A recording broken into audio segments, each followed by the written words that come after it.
Hot gas. Good morning, everybody.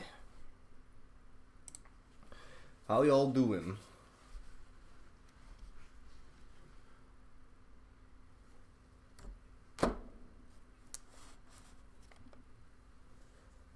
Let me see if I can get this shit going.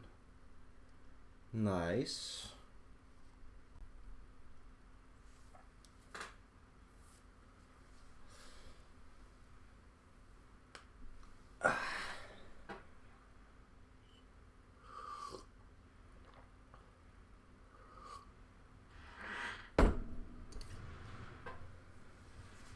Nice and early in the morning. Put on some tunes. Lower the tunes. Nice.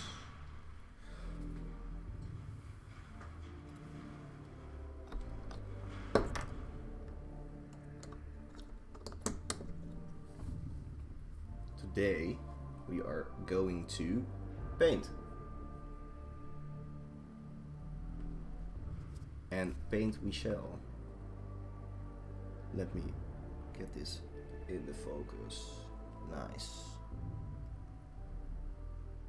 This is a Watcher from Horizon Zero Dawn. The board game. A Red Eye Watcher to be precise. Good morning, Robin. And we're gonna start off with this. Later on we can also paint Talana, Kane Padish, also from Horizon Zero Dawn, which is of course much more interesting, but you know, we're gonna start slow and see where it goes. For this miniature, this is pretty simple. There is here, I've here a normal Watcher, and they are going to be fairly similar, but as you can see, the head is just a little bit different, so we'll have to figure out what we're going to do with that. And I have a nice, should have at least a nice example picture of what we're going to paint. Now let's see, where do I have all my colors? Huh. Mini painting, SMH. Come, it's painting with an N. What we need, what I'm going to use, is of course the miniature, some brushes, water to clean everything up, and I've got a nice wet palette here. It consists of a Tupperware with water, a sponge, and baking paper. This will keep our paints nice and wet so they don't dry out as fast as on like a regular palette. Now I just have to fill this with water.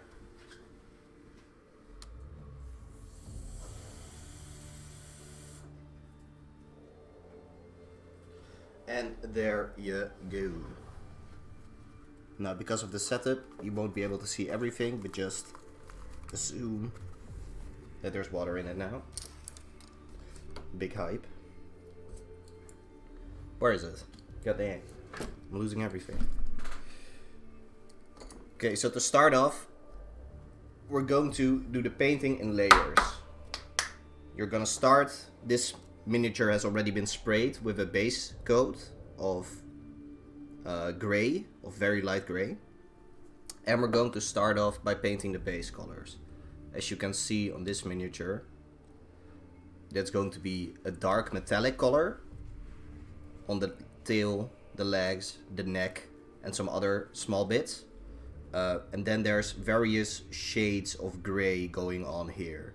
This isn't metallic black, but it's white, very white, or very light gray, slightly bluish, and then darker gray, and those will be the main colors of this robot, of course.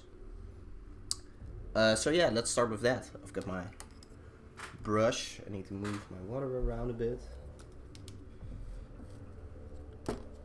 And I have here a mixture of Citadel paints. It's Abaddon Black and Lead Belcher, which is black and silver. So we're just going to put this on very quickly, because it's just the base coat. It doesn't really matter if you mess up a little bit. Of course, try not to. The fastest way to paint miniatures is to not make mistakes.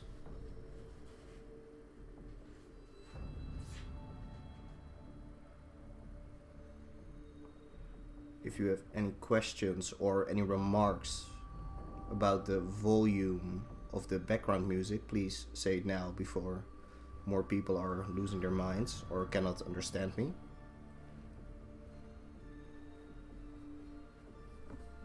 Can you hear me at least? Let's talk about that, because I hope so, but I do not know for sure. Nice, cool. I moved the mic a little bit.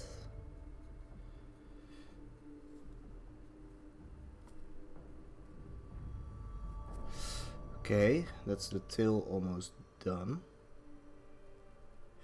There's some bits underneath there that you should also get, or that I should also get.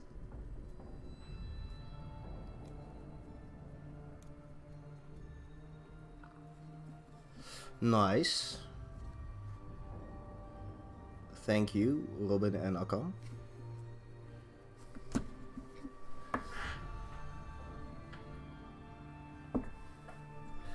So the tail is now done. Let's move on to the neck, because I've got a little bit much paint on my brush. Too much for the legs at least.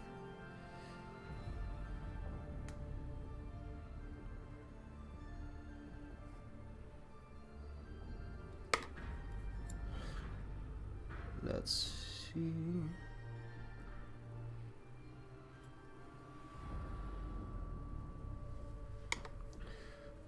The music, by the way, is from Warhammer Mechanicus, a very fun strategy game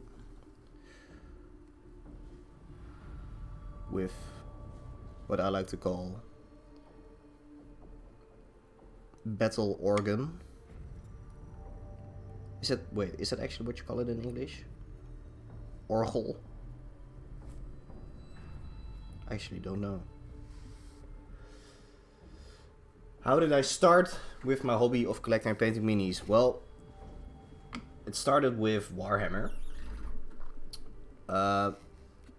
And it started just by, here in Eindhoven, actually, where I'm right now, walking through Grote Berg, seeing the Warhammer store there, and just thinking, I've always been a bit of a nerd.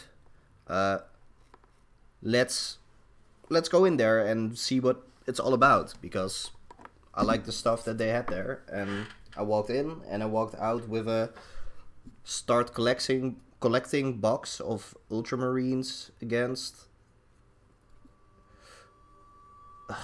what again? Against Nurgle. How could I forget? Against the...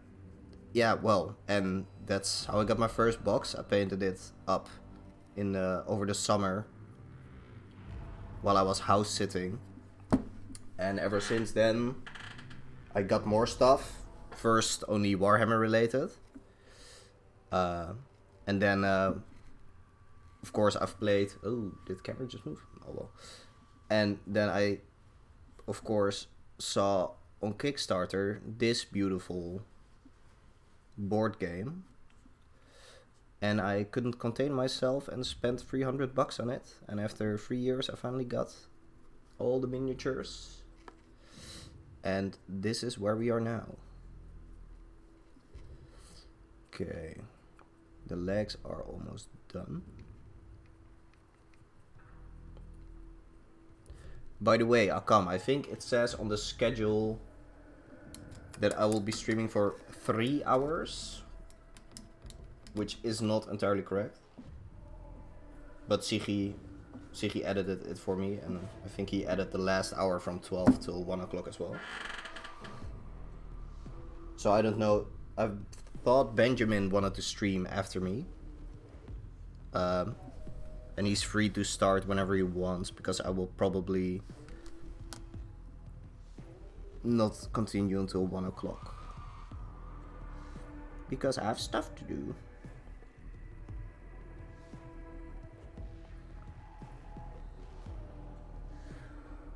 Oh, the camera's out of focus. Let me just...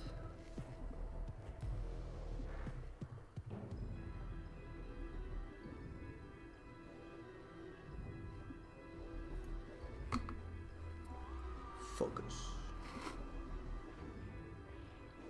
You darn camera. Nice. We're back. Nope, it's gone.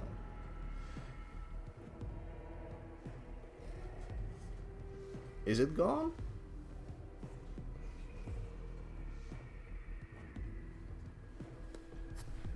That'll do, I guess.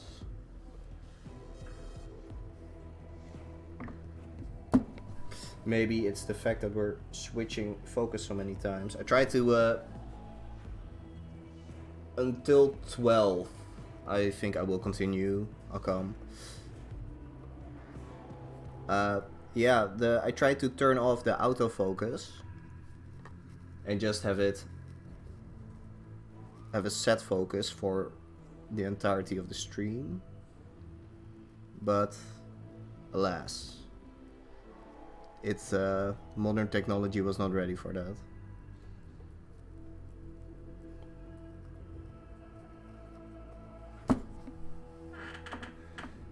Thank you, Akam.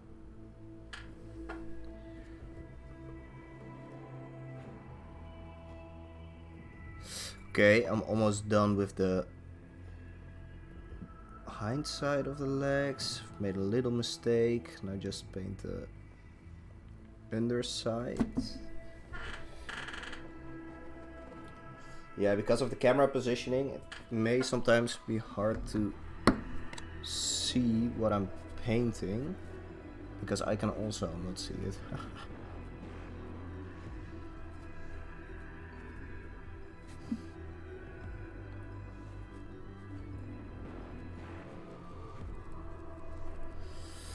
So just getting a nice spread. This is still the same color, by the way. Nice. I'll say that'll do. Almost. I'm a little bit of a perfectionist, so... Oh, I've moved the camera again. God dang. Why is it moving? Hello? Stop moving.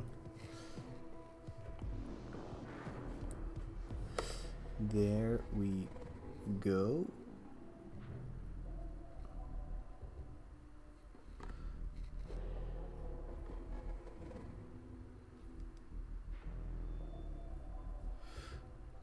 Nice. Okay, that's this color done. Of course, I say this color, I just mean the base color. We're going to do some more and add some more highlights later on, but first off we need to get the base colors right. So the spray paint that I've chosen to base coat this miniature in also serves as the most light color you can see here. Once my camera focuses. Nice, it actually did it. So now we're just going to add the light blue-ish gray on top and the darker gray, and that will be it for the base colors, and I'll do the fix the lens and the head afterwards. So we have a little bit. This is the wrong gray.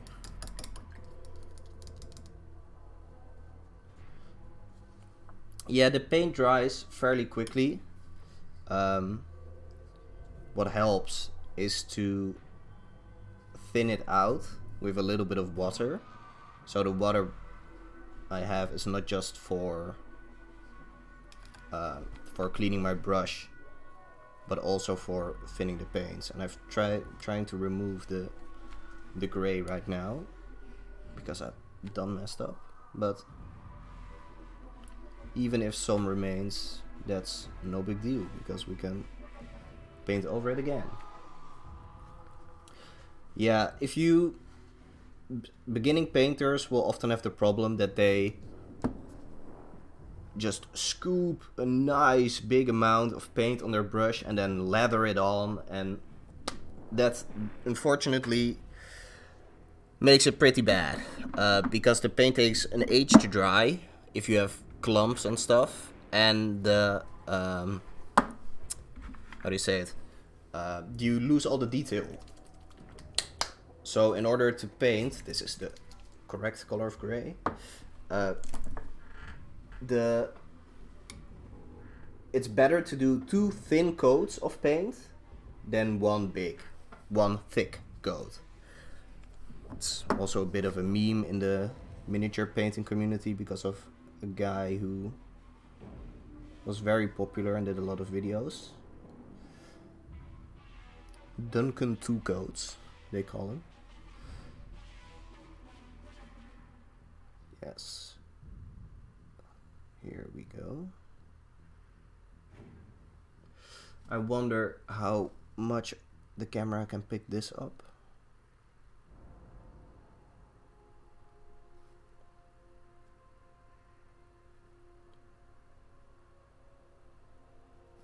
But this works for now.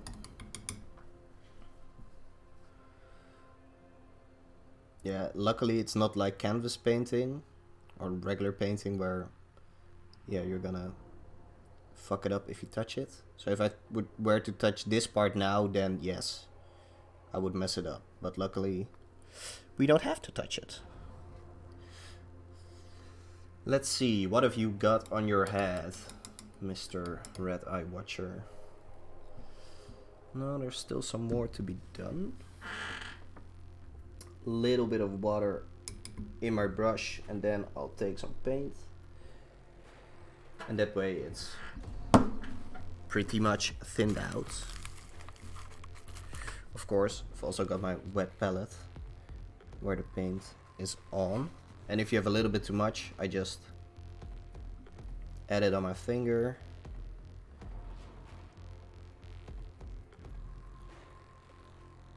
Because luckily it's not poison.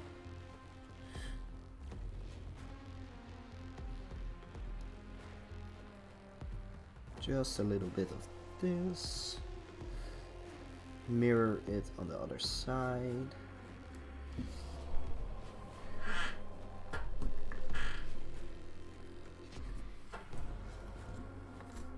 Okay, focus camera, do your work. Nice.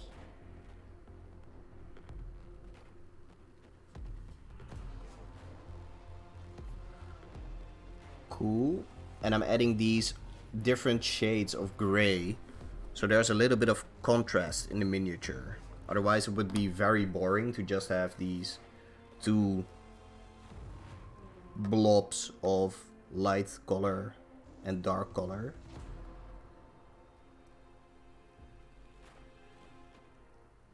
And of course, because it's supposed to be a little bit interesting to look at.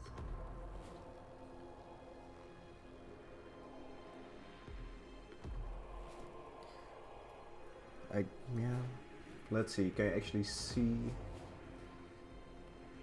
what I'm painting right now? Oh well, we'll figure it out in a bit.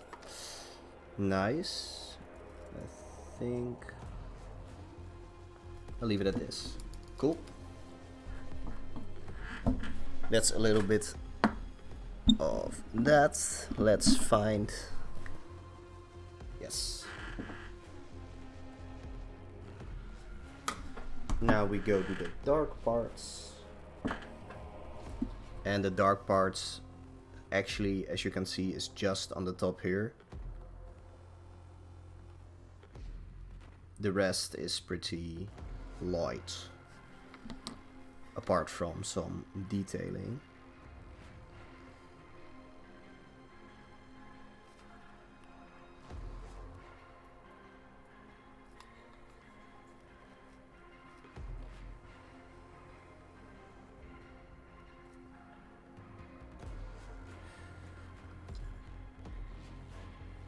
Let's see. Yes.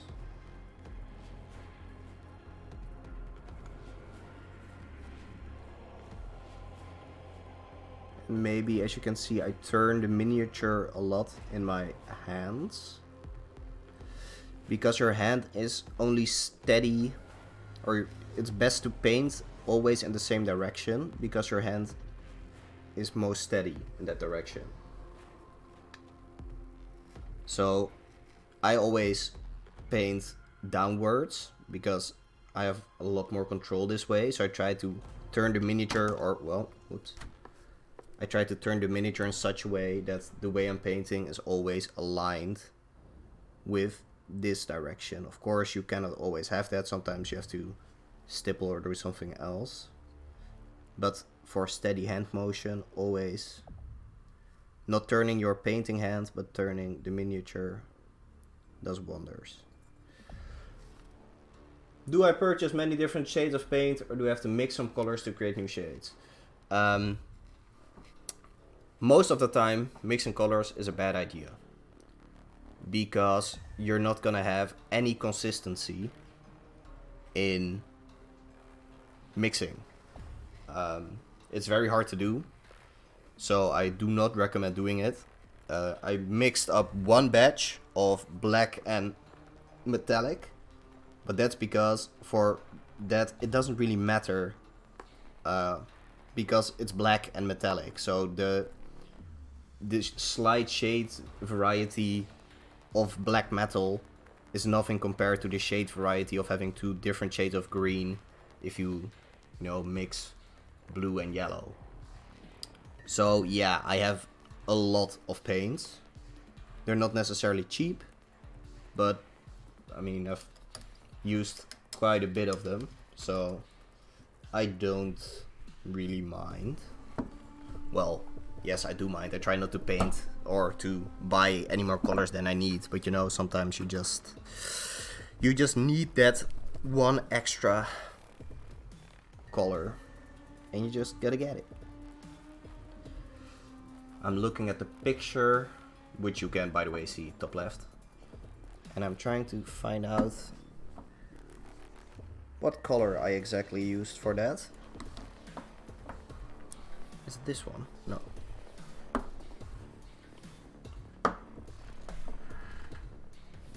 Grabbing just a smidgen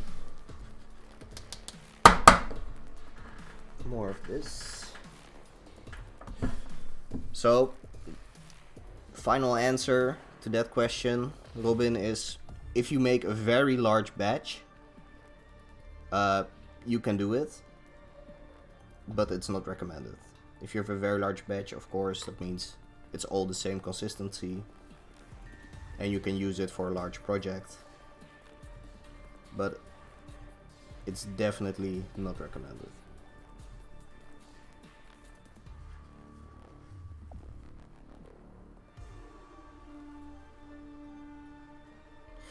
Just a little bit more light coloring on the down low. Nice. Alrighty, ready. Now let's go back to the dark metallic color and finish off the head parts. Well, bam.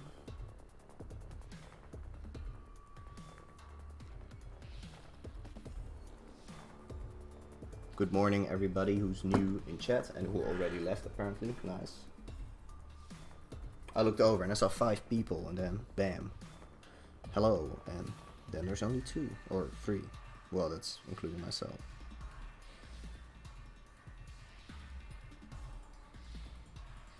But hey, stream week, am I right? And it's 10 in the morning. Who has time for an educational stream now? SMH.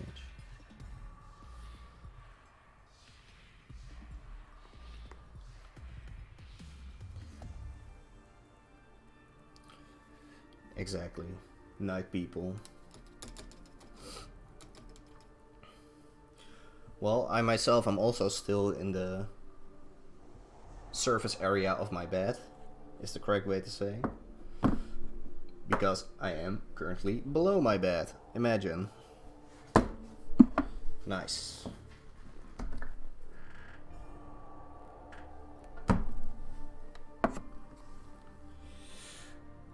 I saw some final details for Gray. There are some lines going from his head to his neck, which is more apparent on this side. There we go. Okay, nice. This is it for the base coloring. Now, the steps that are left to do are to add highlighting. So for the black metallic part, we're going to use a technique called dry brushing. I'll explain what that is in a little bit. I have some washes that go over it to give it some shade. And then afterwards we're going to do the final detailing. As you can see, there are a lot of orange dots and other spots on this model that still have to be painted. I realized I forgot the lens. Whoops. Where's the lens? The foot needs one touch up. Actually, oh god, I missed the entire side of the foot.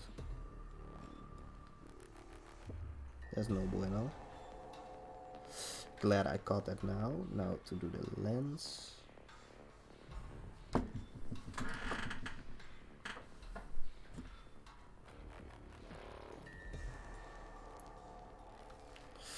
Bada beam, bada boom.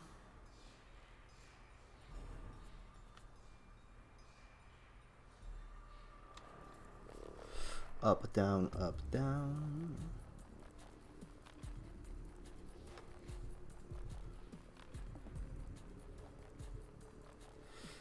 You guys got any more plans for today?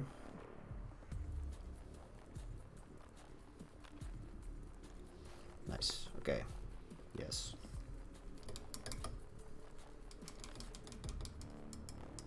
Oh god, I'm keeping it very low.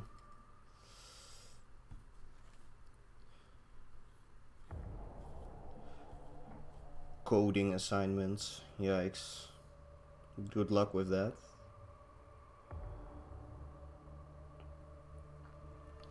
Alrighty, let's find my dry brush lying around here. Yes. Okay, as you can see, this is what a normal brush looks like. It has a point. This is what a dry brush looks like. It's rough, to say the least. It's very wide, can soak up a lot of paint, and it's not very precise, but that's because it doesn't need to be. What we're going to do for the highlighting of the black bits is we're going to grab some white paint. Hanging out the field now. Nice. Enjoy that. We have some white paint here. White paint is a pain in the ass, so gotta shake it up real good. There. And with that large brush, I'm just going to cover the tip of all the hairs. I'm going to dabble it in the paint so that it soaks it up a little bit. And then I'm going to get it all out. Just stipple it until there's only very little remaining. I'm testing it on my finger. Then you take the model, now that there's only a little bit of paint left in the brush, and then you just pull it over rapidly. This way you'll catch edges and not flat surfaces. Pull it over lightly, and that way the edges will be highlighted and the surfaces will remain relatively dark.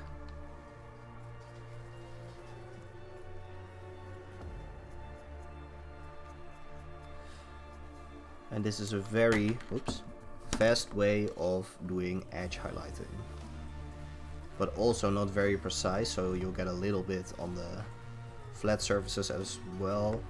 But I don't mind that because it just gives some more texture to an otherwise colored blob.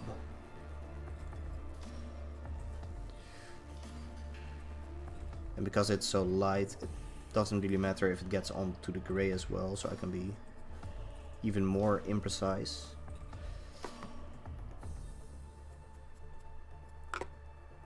And now I'm going to wait for the camera to focus. You can see you've got some lighter colored stripes going across it, the tail especially,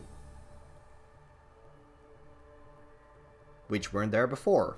And the blob has been broken up.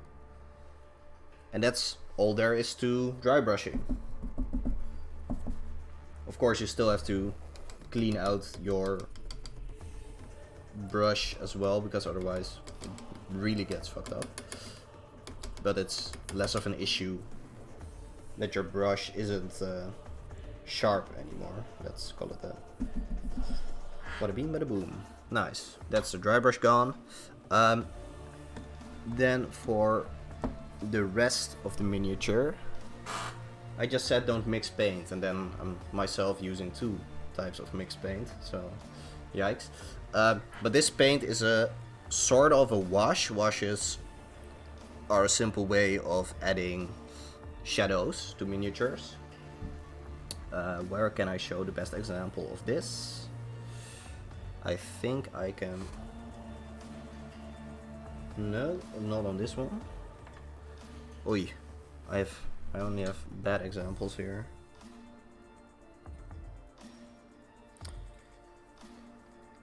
You know what? I can show it on this. I'm gonna grab a wash. Yeah, the mixture, the first mixture didn't really matter because it was black. The second mixture doesn't really matter because it's 50-50, because it's not random, because you're not trying to get a color, but I'm trying to create a wash from something else. So if you look at the neck in this miniature, there's a little bit of detail. If I add a wash to it, you can now see a lot of the detail. You know, the paint only remains in the set in crevices in the miniature, and this way you create like shadow effects, because the black paint doesn't stick on the flat surfaces but goes into the crevices like sunlight would affect a real object. Wait, it's not focusing. Uh-oh. There it is. So you can see I've painted the head and the neck with a wash, and now you can see the dark spots which are shadowed. And the mixture I've made is 50% just paint thinner to create more of that wash effect. But it's been on my desk for a little bit, so I have to shake it up. shake it up. Wow. Funny song.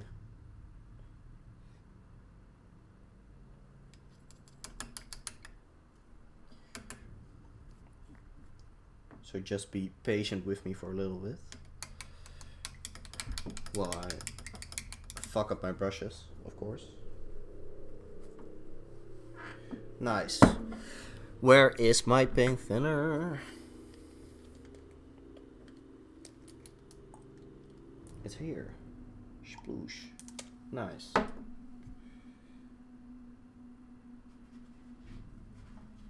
Alrighty. Grabbing a little bit of that. And then going over the entire light areas. I don't think the camera will be able to pick up much of this process because it is just a very thin layer of paint. But it makes the model look a bit more metallic and not just white.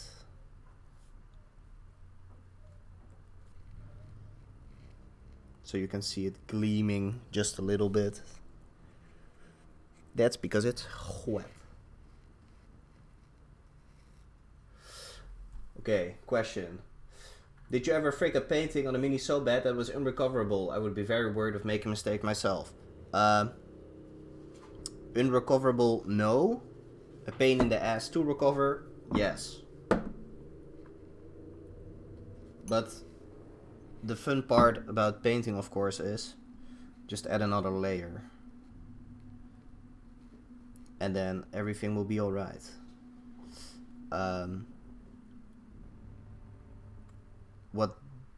What of course also helps a lot is doing the 2 thin coats technique and not just 1 thick coat.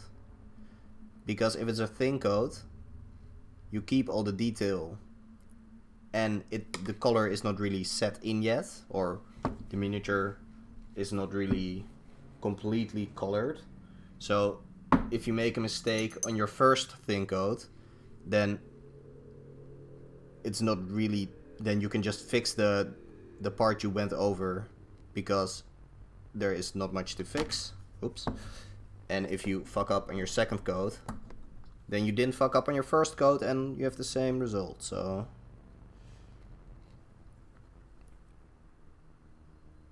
the washes do take a little bit longer to dry. So while this is drying, I'm going to show you what colors we'll be using for the other model. Or actually, while this is drying, I can show you some of these bad boys and take a sip of tea.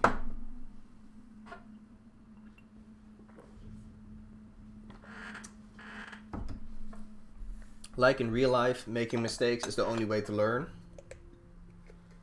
So you gotta start somewhere, and that somewhere is probably not going to look as good as after you've done it 10 times. But you know, you gotta do what you gotta do. Okay, let's see. Oh wait, actually I can show you a nice example of shading. I hope you can see this well. The wing here, you can see, has all these dark spots. I don't know how zoomed in you guys can see this, but there's all these dark spots, and that's a wash. All the lines between the flat surfaces are washed. The shield, oh, those details are gone. But everything, all the color, most of the color you see here is a wash. Because it just makes painting flat surfaces much easier. Let's see what more fun stuff is there. These are miniatures from the Blackstone Fortress board game. Just a kind of a dungeon crawler in which you play a character and you have to do expeditions into a dungeon. I'm almost done with one campaign, and there's a prize envelope in the box that I've had for 3 years and I've still not opened it, and I want to know what's in it. This was oh yeah, actually these flames I've done about 10 times. It was such a pain in the ass to do the mixing and the blending. It's called wet blending, where your paint is still wet and you add another color and try to smear it out to get the colors to mix gradually. Yeah, that was a pain in the ass. I've done that about 10 times, but yeah, as I said, use thin coats and it'll probably go right, let's call it that. Okay. This here, if you've played Horizon Zero Dawn, is Talana. Not the main character, not Aloy, but someone from the Hunter's Lodge.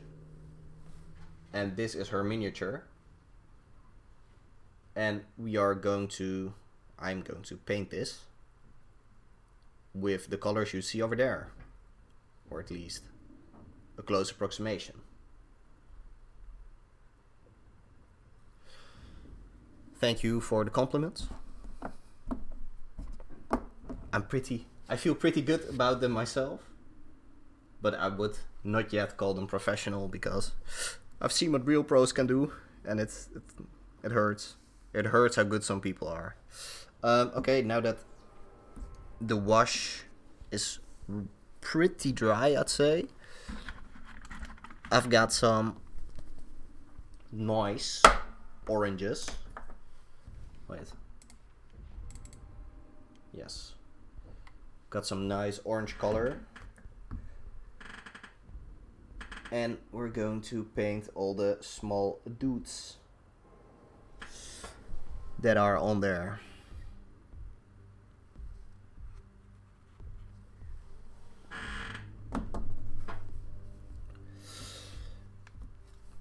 And for comparison again, this is, ooh, it's a bit high. All these small orange dots we still have to do. Let's get to it. If you, Akam, you earlier said you had shaky hands. What I'm doing to prevent shaking, if you come in like this with your hands separated, you're going to have the shaking of your pencil hand, of your whatever, and the shaking of the hand that's holding your miniature. So these two will be shaking and you won't get a very clear shot, if you know what I mean. So what I try to do is I put my hand on the hand that's holding the miniature. I put my elbows on the table, and this way, even if I shake a little bit, both hands are going to be shaking the same way. And it will have much less effect on what you're trying to paint.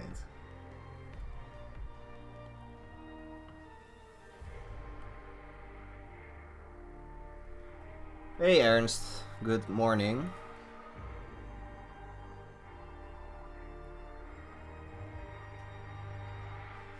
Willkommen to the stream.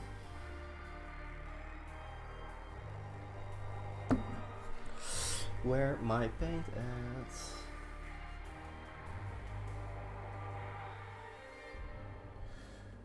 Dun, dun, dun. Nice. Yes. Now let's do the flip side. It may be a little bit hard to pick up on camera, but there's little tiny details over here. I missed one.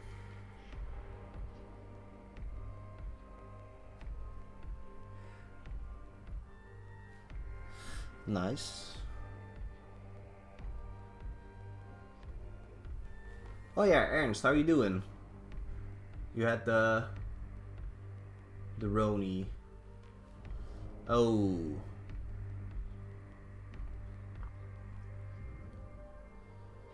Get well soon, man. You doing alright on food and stuff? Oh yeah, well, you live with housemates, right? So, or are they also sick?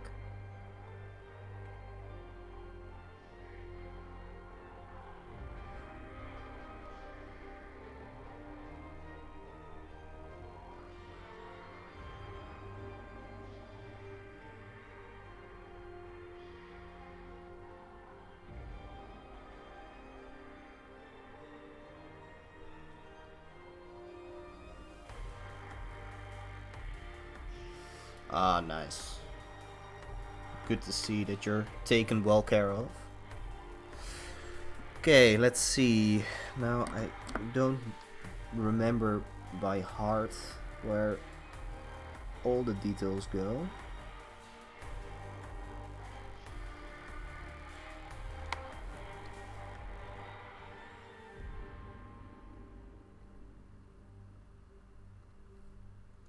Nice.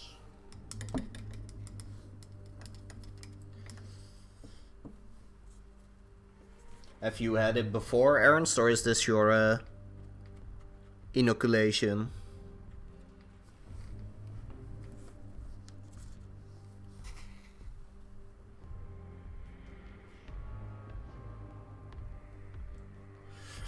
Ay ay ay. Well, I suppose we've all got to get it at one time, you know? There's a little orange bit over here. Nice. And then I try to pick out all the single raised scoots, I would call them, on the miniature and paint them orange. Because those are highlighted bits on the miniature. And it would be a shame if they weren't highlighted in color. Because then you would miss out on a lot of the details.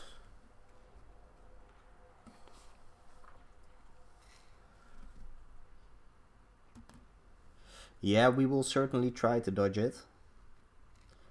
I'm fortunate enough that I also haven't had it myself yet. But yeah, my parents had it, but I seem to escape that somehow. Let's look at the picture. This part here is also orange.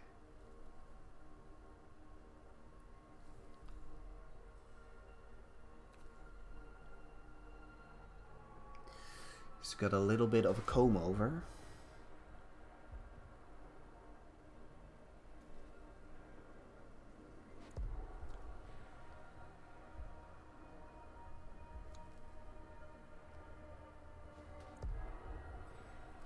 Bada bing bada boom. Using my wet palette, which is almost done.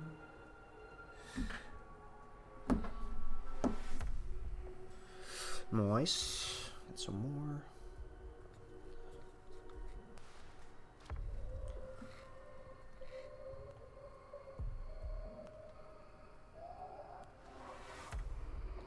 Alrighty.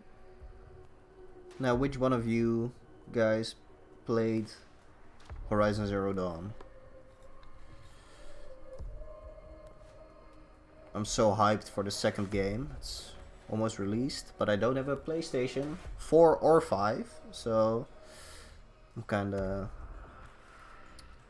gonna have to wait a little bit longer.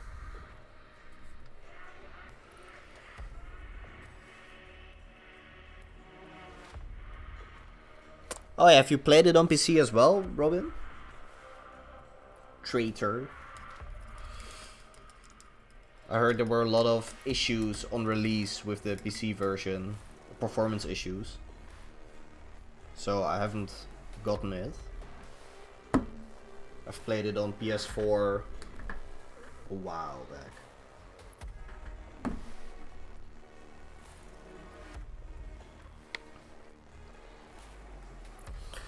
Played it for a while, a few hours. Okay, yeah.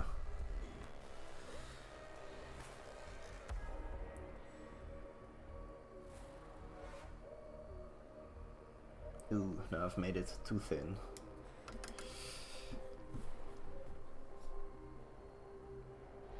Yeah, one thing to keep in mind if you thin your paints before using them is don't make them too thin. If you make them too thin, they'll be like a wash and you will not get the color on the highlights but around the highlight, and then you done goofed. But of course, because they're so thin, you can also easily remove them. But still, preventing is better than curing. And as I said, the best tip for increasing your painting speed is not making mistakes.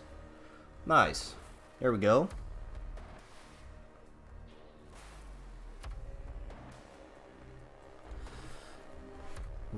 Oops. Last little highlight. Let's see, where did it go? There. Nice. Okay. No issues, but didn't have enough interest for full. Yeah, I get that. I get that sentiment. It's like with you said with your like I said on your stream yesterday. While Isaac seems like a fun game, I would probably be done after one run, and I've seen more than one run, so the fun is kind of out of it because I like to play it for the story, and if I know the story, then that takes the suspense away. Yes, we are almost done. Now let me see if it's yeah, it's all pretty much dried out. We're going to do one final pass with a wash over the light spots, but we're going to, instead of, normally you have to put a wash on pretty thick because it's very fluid and you want everything covered in one go, because if you don't, you're going to see differences, like it's going to look like two different layers over each other. But now we're going to use a very fine pencil or brush and only add wash to the recesses we can see and not over the entire model. And I'm doing this because I don't want the machine to look dirty.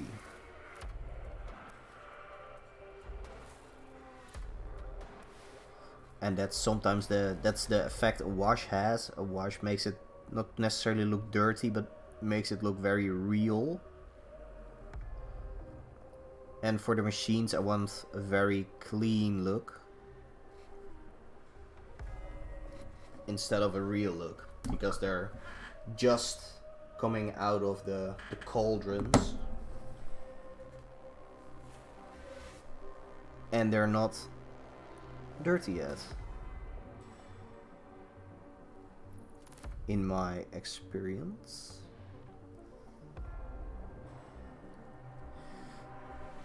So we're just going to poke a little bit at the spots that I can see that are recessed, and because the paint is so fluid, it'll find its way there without me making much of an effort. And the camera's out of focus again, no!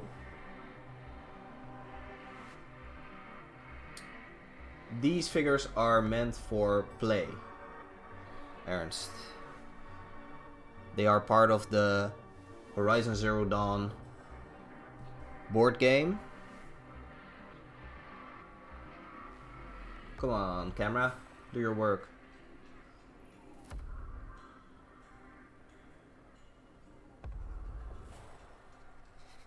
It's not working.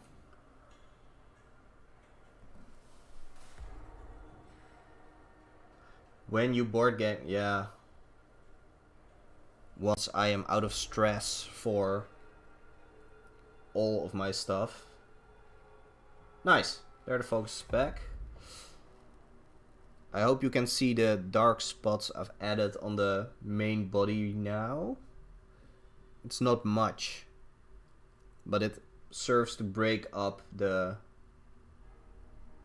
big blob, I'll call it again, of light gray.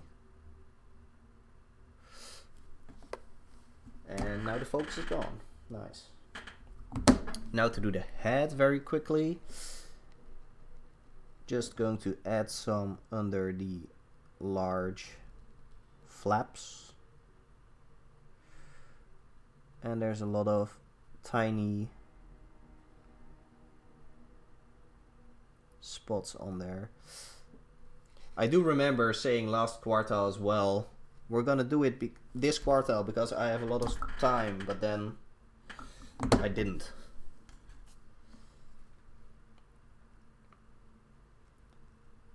Also, fun fact, I was supposed to subscribe to one mandatory course for next quartile.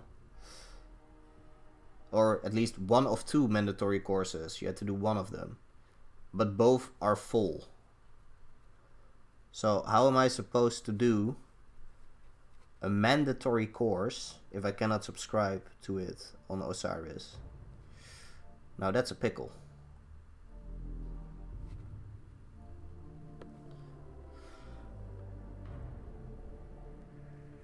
Nice. Let's see, I wanted to show something to Ernst. Where did I put him? Oh, over here. This is this is a somewhat larger machine. This is fine to play with, you know, even unpainted, they're a lot of fun to play with, but this is the state that I think, you know, the base isn't done yet, but the miniatures painted up completely. I'm like, okay, you know, this is what I want to play with. But if it's completely done, then it'll look something like this. As you can see, I've added painting on the base as well. I've 3D printed some boxes to put down next to it, added some grass, and I don't know how well you can see it, but there's a few arrows sticking out of him and a little bit of flame. And this is what I would say is a show-off mini, because it's already completely done. A box of tomatoes for the stalker. This is not a stalker, unfortunately. This is a sawtooth. And that's apples. Yes. In a smashed crate. Yes. Nice, you got it. The stalker is somewhere in one of the 9 boxes lying around my room. The watcher is almost done. And almost in time as well. I just have to add a little bit of blue paint to the lens. Wait, what color should I make it? Blue or orange or red? Is it neutral? Is it alerted? Or is it aggroed? Your choice.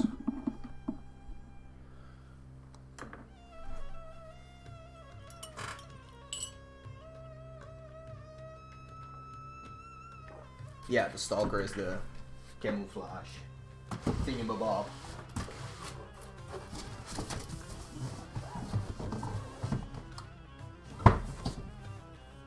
Blue neutral. Alrighty. Let me just quickly look around. Oh no, that's the wrong box.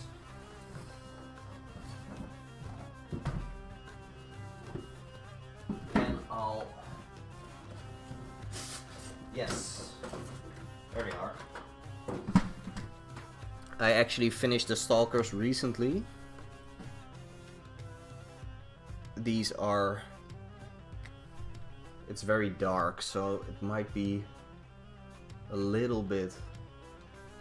Nice, there we go. So this is more of a Panther... Oh, never mind, I have to keep my hand here. Panther-like thing. As you can see, the Stalker has very little in the way of armor plates. And it has a bit of a blue shine for the camouflage paints, but it's kind of hard to see on the camera. Yeah, they drop mines, and they have real good tails, and they nail you from half a mile away. While being invisible, that's kind of their thing.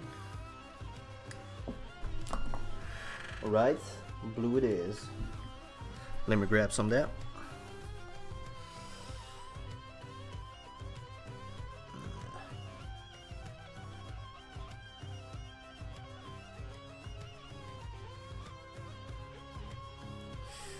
There you go.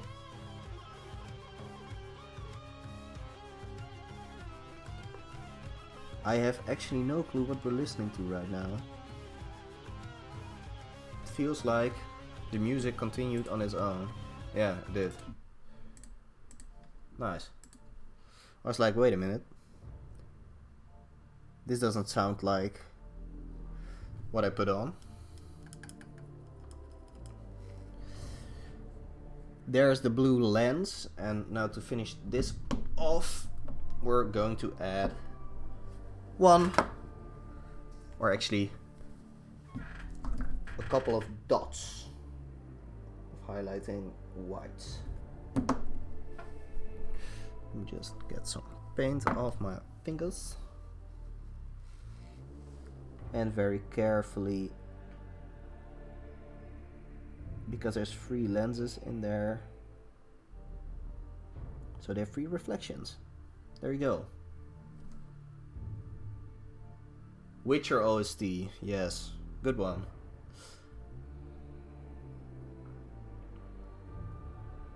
Wow. And there's the Watcher done.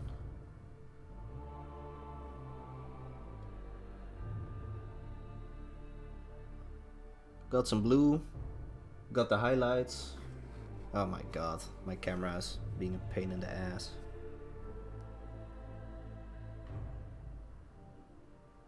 Focus, you damn thing. I don't understand this sometimes.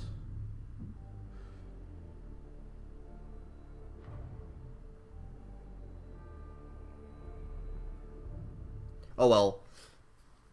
We're going to see later if it works. We're under pressure. Time pressure. Talana. Yes. That's what we're gonna do next. Bada beam, bada boom. For people who weren't here at the start, painting works in steps. And those steps are, you spray the mini with a base coat of paint. This one was, as you can see at the bottom, it was brown at first. Now brown isn't a good color to start on because it's very dark, and the resin of the miniature doesn't hold paint very well. For this you have spray cans of, special kind of paint, miniature base coat paint, which sticks very well onto your miniature and gives you a base coat to work on. So if you have a miniature that is going to be very dark, you might use a black base coat. And in miniatures that have a lot of color or are very bright, you might use a white or gray one. God damn, it's really not willing to focus, is it? Okay, let's do it again. Bam. Nice. This is what we're going to paint next. And I have a couple of paints already lying around here, which we're gonna use. And let's start with the pants. Yes, it's Art Nouveau, Robin. It's very blurry.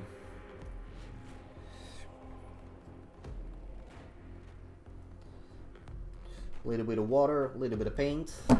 Now, it's not going to look exactly the same or be exactly the same color, but that's fine. Artistic freedom and all. I'm kind of annoyed. There's a lot of stuff lying around on my desk right now. Like wobbly boobly. Oh yeah, the second part of painting. So you start with the base coat. The second part you start with spraying, and then you start with your base layer. Your base layer is going to be the color that you want for the large flaps overall, the large areas. There's not any shadows, there's not any highlights, it's just one solid base color that you're going to do the rest around. The highlights are going to be a little bit lighter or slightly different shade, and the shadows are of course going to be more dark. But your base coat is essentially what your miniature will look like. If you have your base coat, you have a good look of, oh, so this is what it's going to be.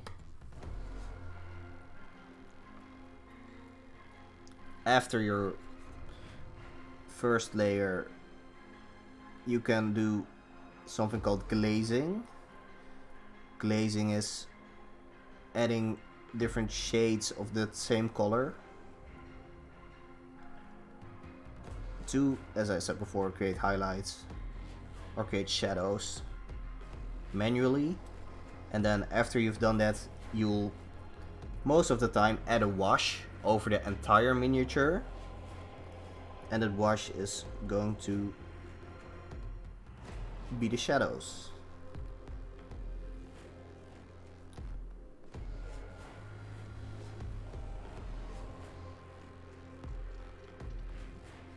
Bada beam, bada boom. Let's get some new colors. Let's see the duty.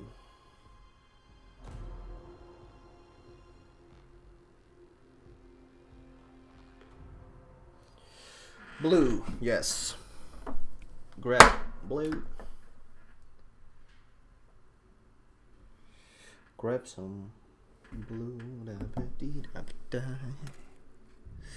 Oh no. What have I done to myself? Okay, there's a little bit of blue right over everywhere that I cannot reach right now. No.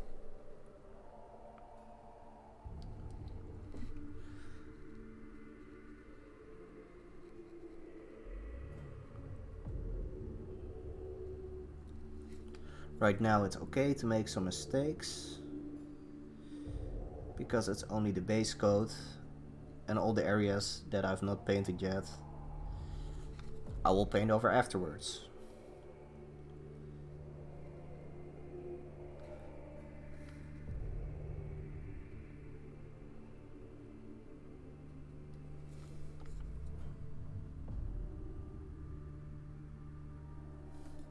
Nice.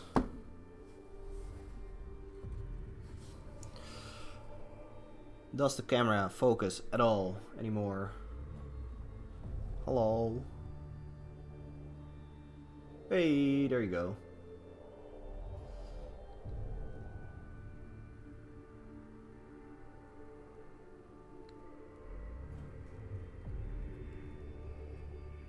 Where's your arm, lady? Here.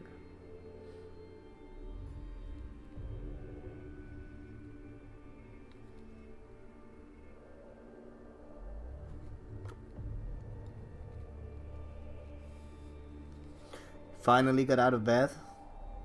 Those 2 meters. Nice. Now, what a way to start the day, isn't it?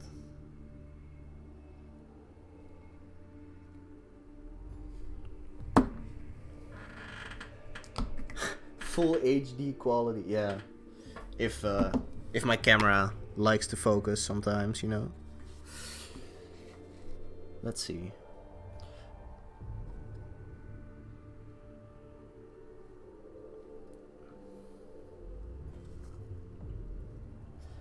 Oh yeah, you've had some. That's good to hear.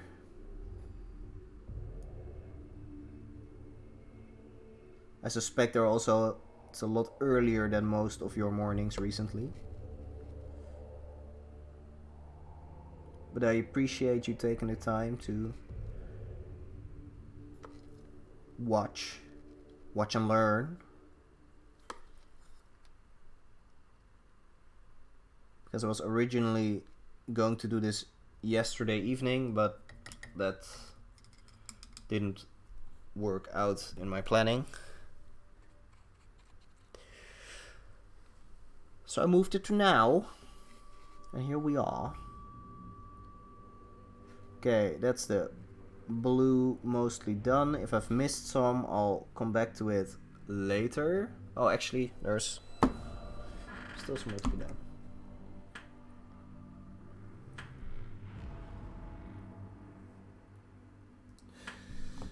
No worries, no worries. The next step, of course, is for you to come here with your own mini and paint it yourself. You actually have one that you can make mistakes on, so you can try one to see what colors you'll use, and then... Where's her hand? Her hand is just... Oh, that's her hand. Never mind. Found it. Okay, cool. There's a little bit of blue left over here.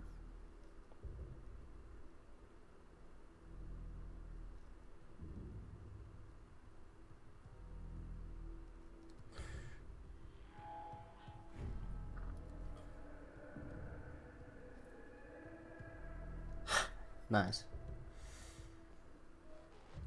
Yeah, exactly. So you have to paint them both.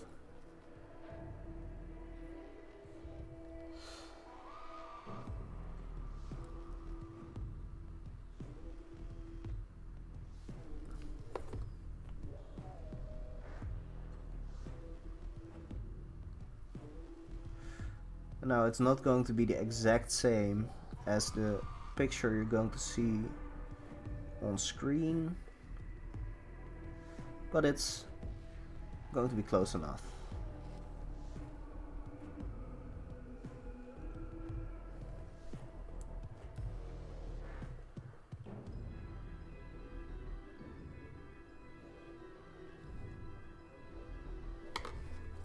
Nice. Also, right now I'm working on a little bit different of a scale than the 3D printed minis. This is in comparison to a Hero Forge miniature. So, oh, gone is the focus. So this is a little bit smaller. Damn. Come on, camera. Well. But then there's also, of course, bigger machines here, such as the bellow back, which is much larger.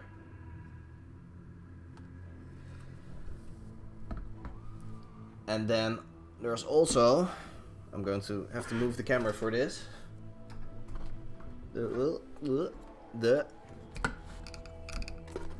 the Stormbird, which is an absolute unit. So that's going to be fun to paint. Do I often? Yes. Yes, because the bellow backs I kind of do together at the same time. There's two of them, of course, the fire and the ice bellow back. Oh no, now everything got... No! I fucked my setup. Wow, I really did. Where was I? Yes. Some minis just take a long time, you know. Some just, I want to get a lot of detail in, and others are just too big to do in one turn. So yeah, I have a few minis lying around that I've half started the painting process on. And either I just lost interest or still have to go to the store to get the paints to finish it up. So this is another one. This is a Howling Banshee. But the camera just doesn't want to focus. God damn. Oh, there it is. So this is half done as well. And yeah, I'm kind of in the process of forbidding myself from buying more miniatures. Because I want to. But I have a, what we like to call, backlog of quite a bit. Mostly because of Horizon Zero Dawn. And because it's just so much. So many miniatures.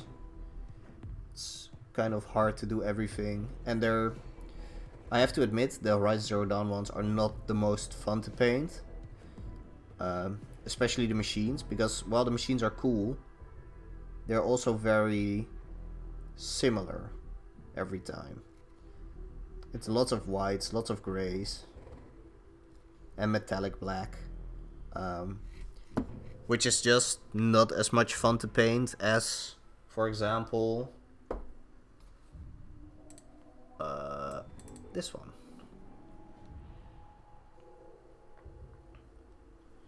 You know, lots of color, different colored legs, a hood, lots of small details and trinkets to paint, which is just way more fun than doing big surfaces of gray. Of course, the characters of Horizon Zero Dawn are fun to paint. Because, yeah, here, just look at Talana, she's got a lot of different colors already. Or well, this is color number 3, but we're not there yet, so...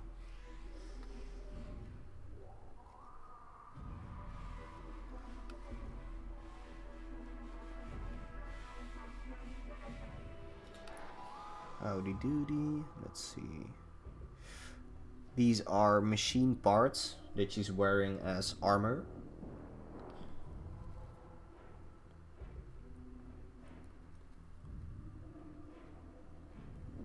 Which is why they're gunmetal gray. One more area. Let's do it up.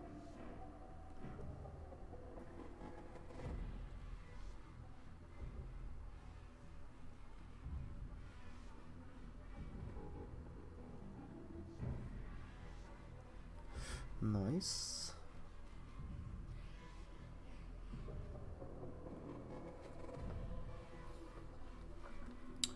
Does she have some on the back? Yes, she does.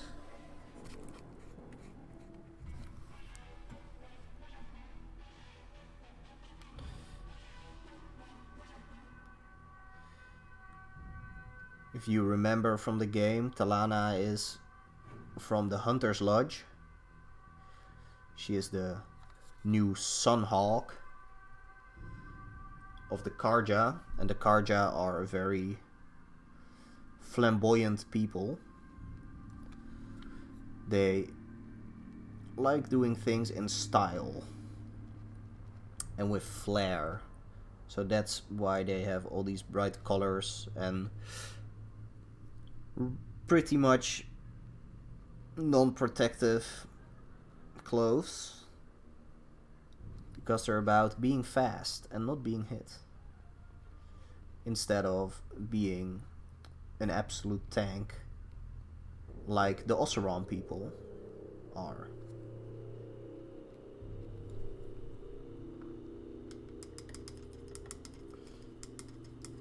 Yes, her as a character specifically, you go to hunt the legendary Thunderjaw Red Maw. and then you help her avenge her father's death and go kill some guys who are trying to become, or at least kill one guy who's also trying to become Sunhawk. And he murdered her father, I believe. Now, she has a nice headdress on.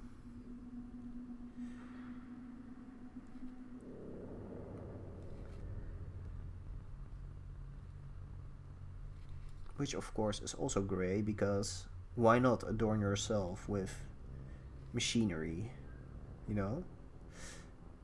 It's the new thing.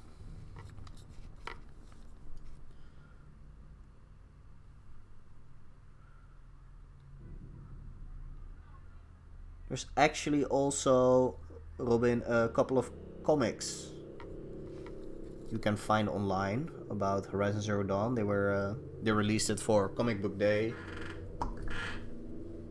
some time ago, and they're pretty cool. I believe one of them follows Talana, and it's pretty epic. It also ties into the new lore for the second game, for Forbidden West. Nice, that's the headdress. Am I missing something? Yes.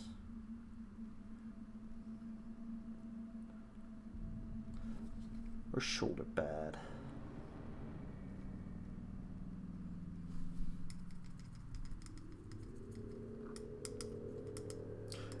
Yeah, it's not like a gigantic series, comic book series. It's just, I believe, 3 or 4 issues. But it's fun. I like it. Bada bing, bada boom. Okay, now it looks like we're going to have to go back to the reddish color. And it looks like I have to angle my camera up just a tiny bit because I'm kind of out of focus. Again.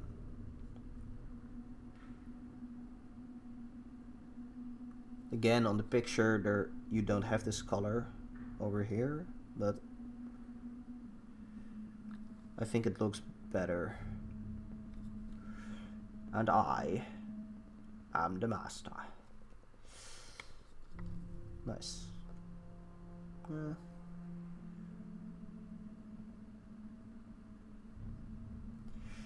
Pretty good, pretty good. Let's think for 1 second.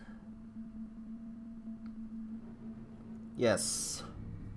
Her shoes also need some graying up.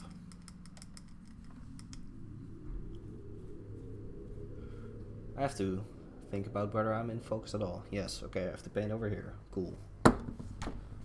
Get some more gray, get a little bit of water, get a little bit of paint. And then get rid of some paint.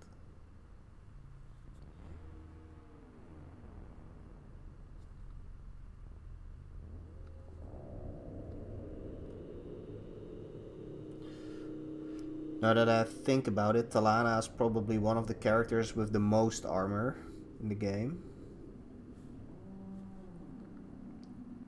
From the Karja at least.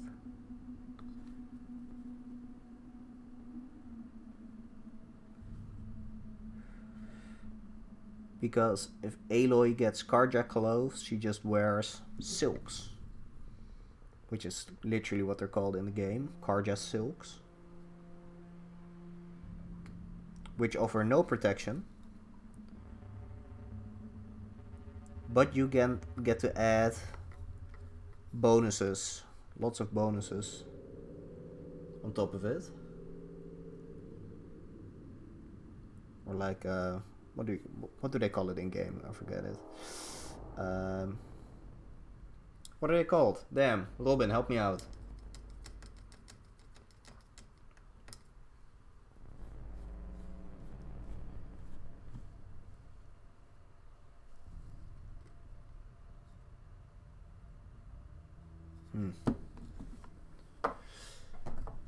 What are the modifications called that you can add on top of clothing and weapons? Weapons are coils to like give more damage or more accuracy, but what are the names for the modifications for clothing?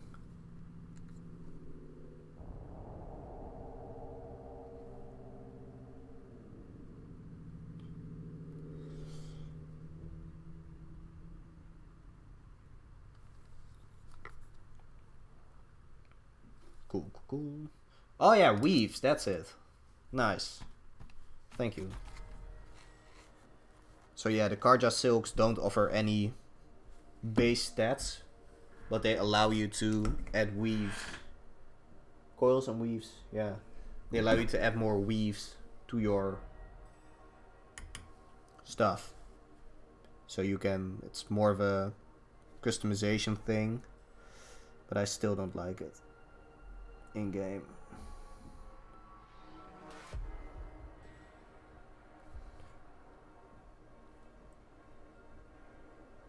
Cool. Now that's most of this done, let's add some skin tones. And for that we have Kislev Flesh. That's what the paint is called.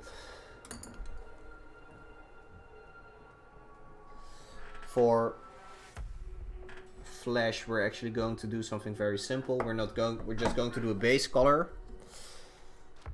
and then we're going to add a wash later.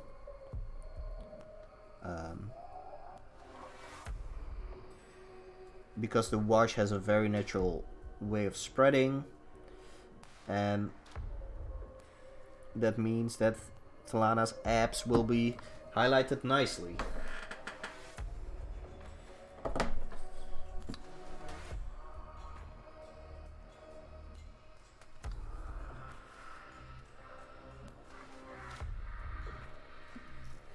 Come on, you damn camera, focus.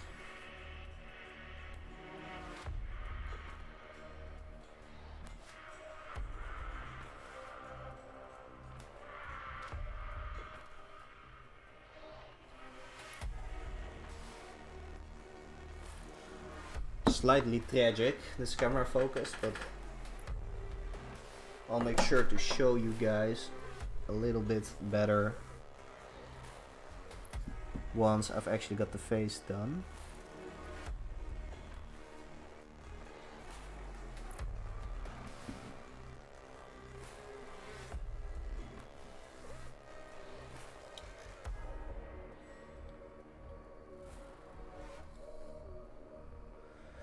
Grab some paint off my fingers.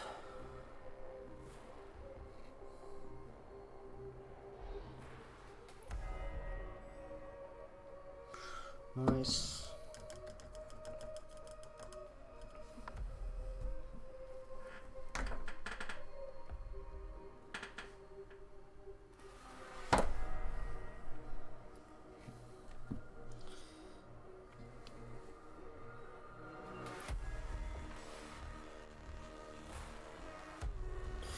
There we go.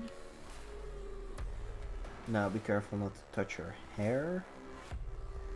Oh well, it's going to be black anyway, so it doesn't really matter. Nice. Where is your hand? This is your hand.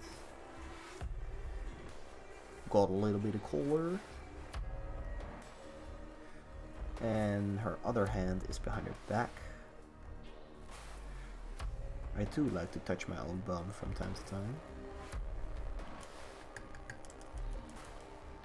Do I just have several skin color paints? Well, yes and no. I've not really found my ideal mixture yet. So well, actually yes, I have different skin tones lying around, but it's always a bit of a gamble what it will look like in the end.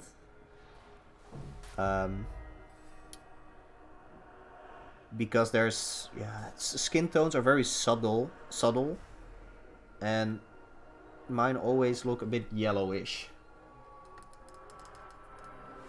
So I have, let's see what do I have lying around. Yeah, here I have these two colors, Cadian Flesh Tone and Kislev Flesh right now. And as you can see, one is a bit yellowish, the other is a bit orange-ish.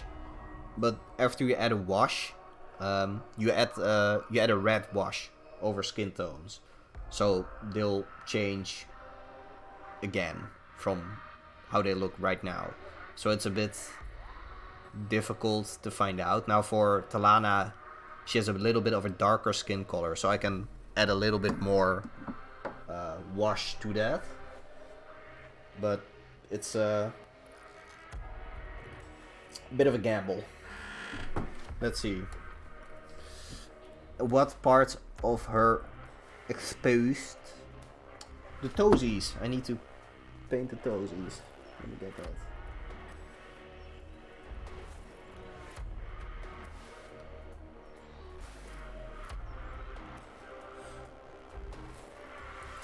Yes. And the heels are also bare. Because who doesn't like to fight killing machines while being barefooted?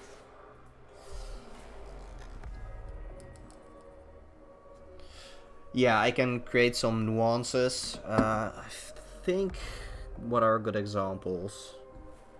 This one, I hope this one focuses. Or at least the camera focuses on this one. Nice. As you can see here, it's the face is a bit yellowish. That wasn't intentional, but it just happened. And now I just, you know, accept it and move on. But for Aloy, she has a, I think Aloy's skin colors worked out pretty good. Yeah, the camera also shows everything a little bit yellowish, but this one is much more, you know, closer to what I would say is my skin color. Now, of course, I'm half Asian, but I don't know how much you can see that in my hands. Yeah, the hair was a bitch to paint. This, for the hair on Aloy, I've used the technique called wet blending, which is why it looks so messy. I used 3 different colors and I thinned them out a lot, and then I just added them on and in different areas, and then started mixing them together just a little bit, so it looked, yeah, so it didn't have one single color, but had like multiple shades in there, as is in the game. Now, for Talana, we're almost done with the base coat. So we're going to do her hair next. Grab a little bit of black. Get rid of a little bit of black. Now with black, you do need to be careful, because there's a lot of pigment in black, and if you get it on something, you'll see it, even if you paint over it. The same goes for red. If you ever find yourself in a position to mix red with something, you need 1 drop of red for every 10 drops of the other color you're going to be mixing it with. Because red contains so much pigment.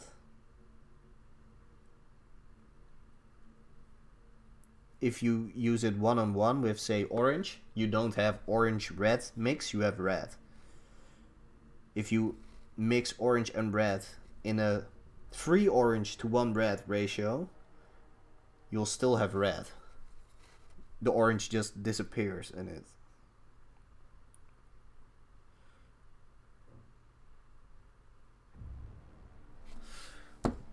Add a little bit more.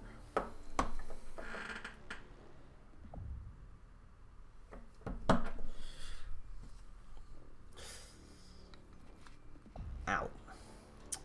I poked myself on a sword. That's always nice. That's how you know it works.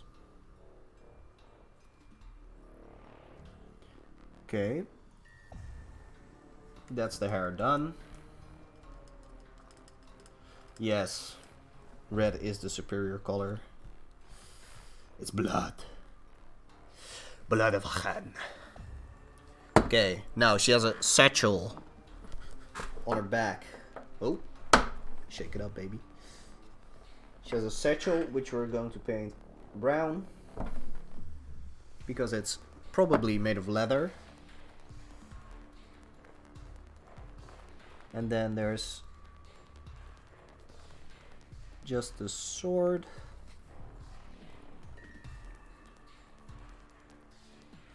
And the, what's it called? The belt to do. The belt should be yellow. The shoesies are brownish. At least the backside is.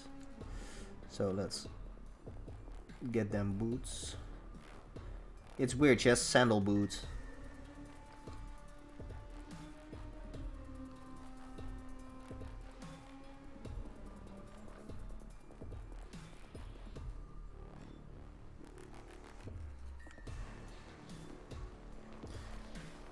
Which makes sense to me. Is this brown or is this... No, that's not brown.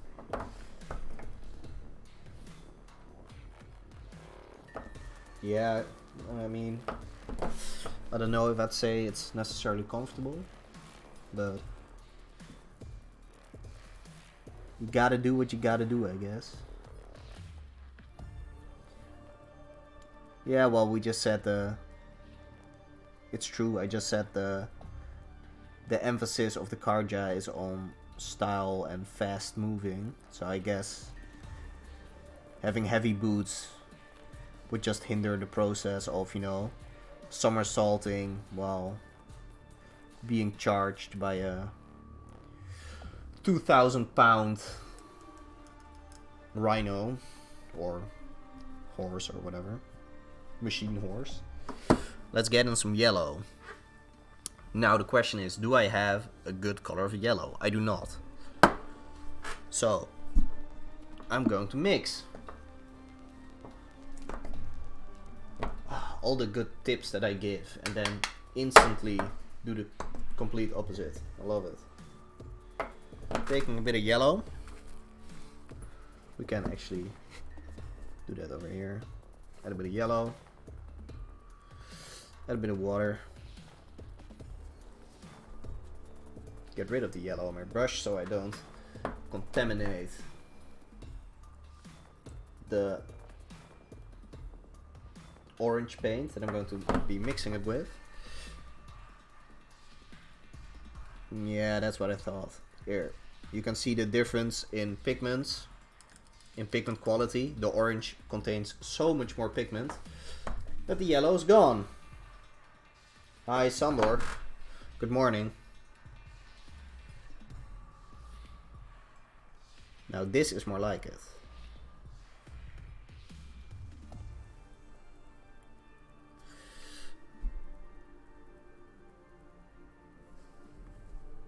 Now it has a little bit of orange.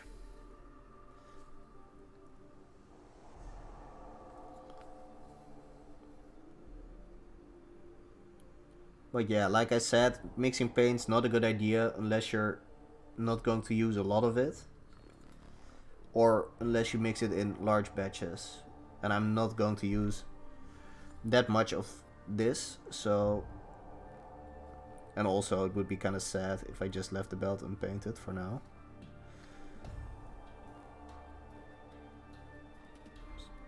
So we just do this.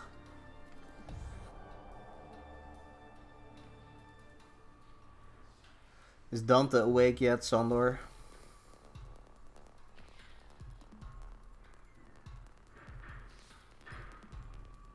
Different Dante, by the way, for the Zephyr boys. Not Dante from my team. Nice. That's a little bit of yellow. Wait. Did I fucked up the camera again, didn't I? Yep, I did.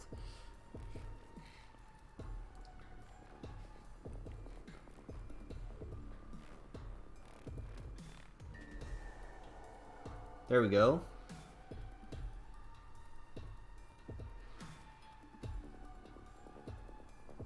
Nice. I've actually seen him recently. He was that's because he has like an exchange in Utrecht, I believe. So he lives over there with his girlfriend for the time being, but he still has a room here in Eindhoven, and will be back.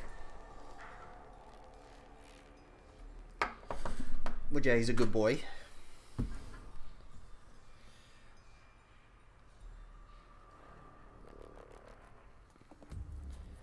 Now, final touch-ups of blue where that's needed.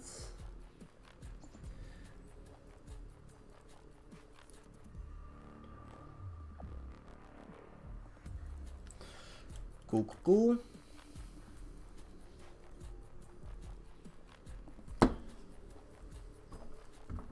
You were confusion. Yes, there's a Dante in my team, or at least was. That's wait. You've played with him. You've played League with him. He's albino penguin.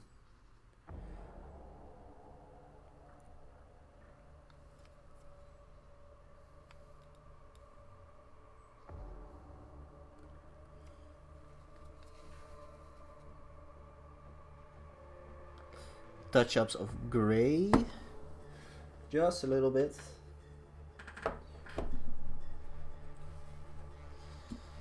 On the bootsies, because there is a little bit of armor in there.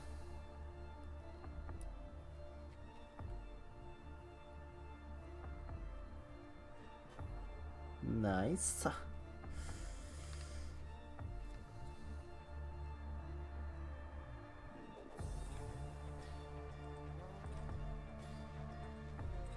Cool, that's the base color done. And of course I've moved out of the field of view of the camera completely. Let me get Iron Warrior silver paint. No, actually, that's the wrong one. Where's my...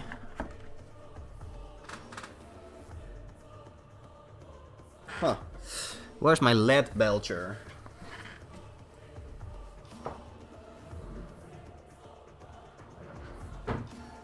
There it is. In my paint roller. Oh, God. Shaking it up.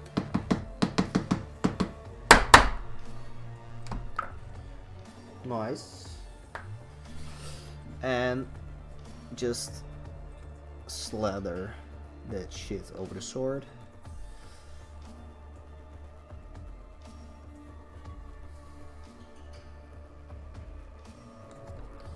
Just going to make it very simple. It's going to be completely gray or metal.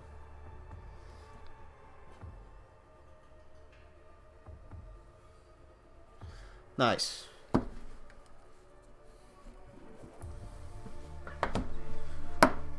So,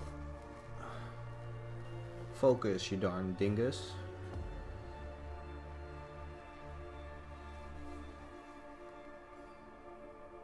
There you go. Talana for now. As you can see, it still looks very plain. Like the colors are very flat. So we're going to fix that using our beautiful washes. And for the red wash, I have Reichland Flash Shade. Switch brush. Grab some. Here, as you can see, it's very, very liquid. I don't know how well the camera picks it up, but it's extremely cursed to spill. I've actually thrown one bottle over one of my Zephyr mouse mats already. And now it's colored. It's got a little bit of black, unfortunately.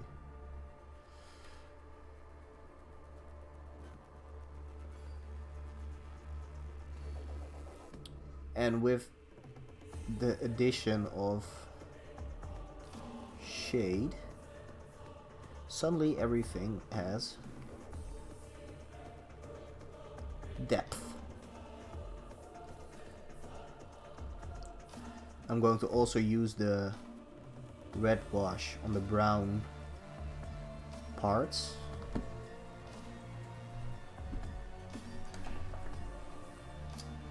Yeah, luckily it's not my shit, what's it called? My jubileum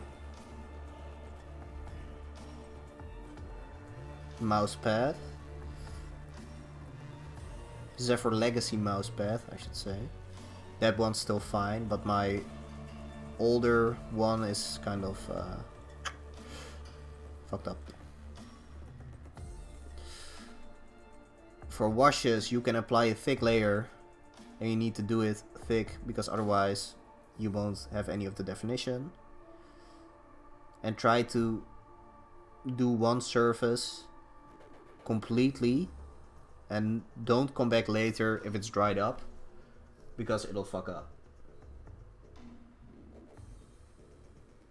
The bubble shirt? Lustrum, yeah. Hell yeah, Matthijs, you know it. Also, good morning. I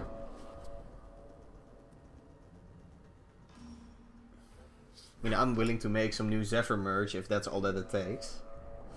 I don't know how well the camera picks it up, but I'm hoping that you can now actually see her abs on camera and kind of see her eyes. Yeah, I was wondering who the last person was who was watching.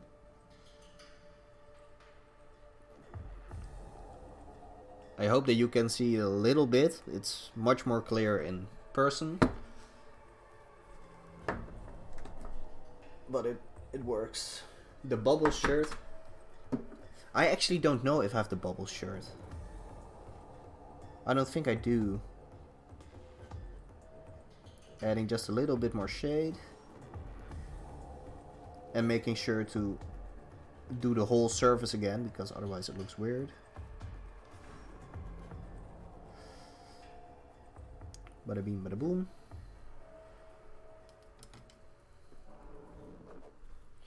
That's fine. I'm glad you're here, my guy. Alright, let's see. What do we still need to do? We still need to add black shade to the rest. And for black shade, we have my lovely friend. Yes, I believe I joined the year after you. We have my lovely friend Nuln Oil. One of the biggest meme paints there is. Because if your miniature looks bad, you just slap it with a ton of Nuln Oil. And it looks grimy, and suddenly it's great.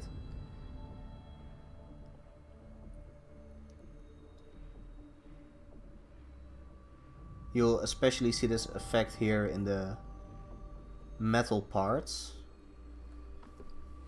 I hope. Because now you can very clearly see some color difference in the metal instead of it just being one flat color.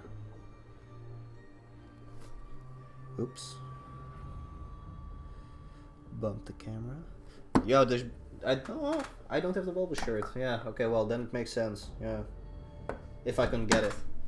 But I mean, I have to say, the first year I was with Zephyr, I didn't really do that much interaction with it. Well, I mean, there wasn't that much to interact with anyway, but...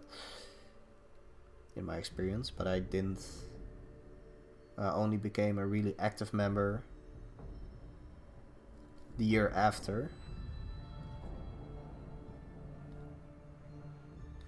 And look where we are now. It's beautiful.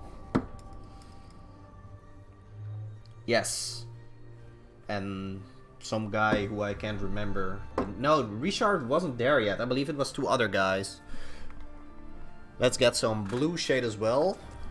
Drakenhof Nightshade. Oh yeah, that was Cthulhu, that was the Ardent Sensor meta, where basically I played Lulu every game. and just got Ardent Sensor, right clicked on Yordi, and then hoped he would carry the game.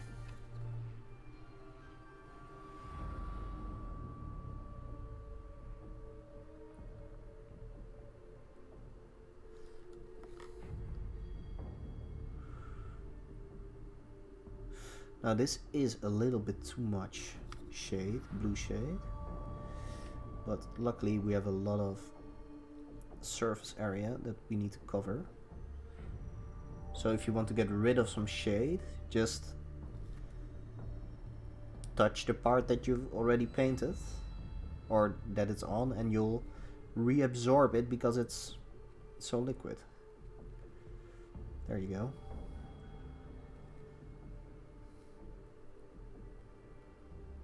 Now having a little bit of dark spots, I don't mind, but especially on top, me no want.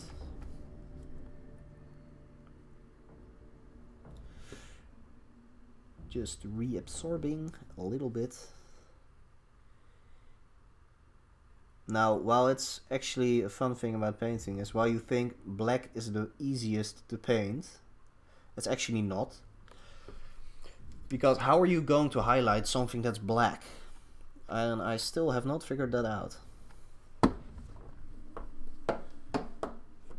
So you need to make it off black and then you highlight with gray, but I'm still working on a little bit of a recipe to get that going. Now because I've added a little bit too much shade, I'm reapplying a little bit of light blue on top.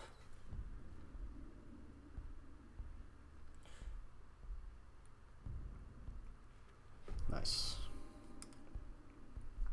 Yeah, Richard was Dondervogel. I just remember that in my first year there was a lot of rage. Nice. Now just one brown wash over the yellow. Agrax Earth Shade.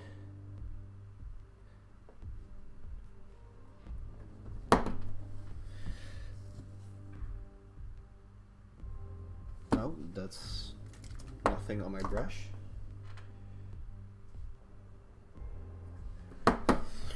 Doo-dee-doo. Bada beam, bada boom. Just to break up the color a little bit.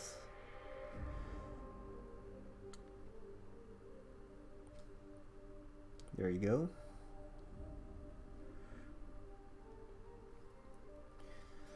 And that's Talana pretty much done. Thank you, Jort. Big fan of my work also. Is the camera focusing? Yeah, pretty much. So, this is Talana. We can actually do something for the base as well. Still have a little bit of time. Basing is a special type of paint. It's technical paint, and I'm gonna have to look for one of them. And they have texture as well.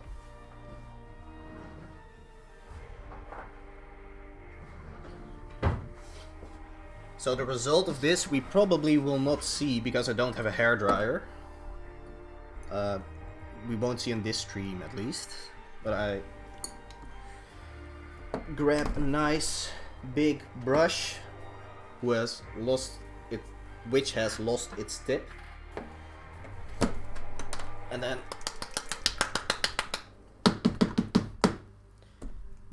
we apply a nice thick, and with thick I mean thick, do not thin these paints unlike the other ones. Nice thick blob. And just apply it on the base. Grab some more.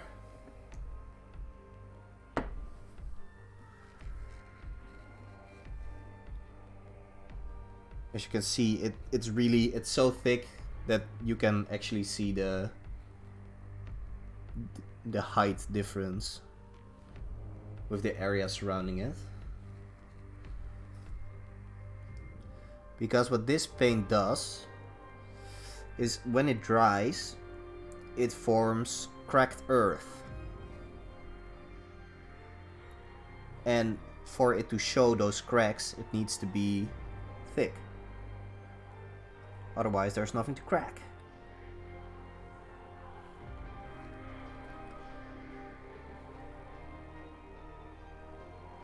So there we go. And after this dries, it will look like this.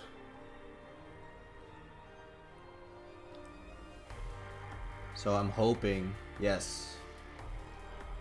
You can see it a little bit. This one was actually a little bit too thin. But especially over here, between the plants, you can really see there's texture. That one's a sandy-like paint, and the other one is the cracked earth.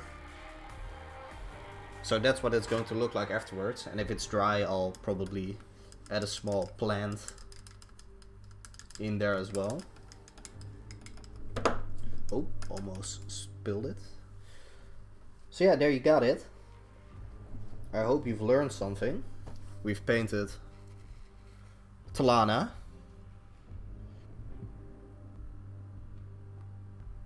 And oh wow, it actually focuses instantly. Nice.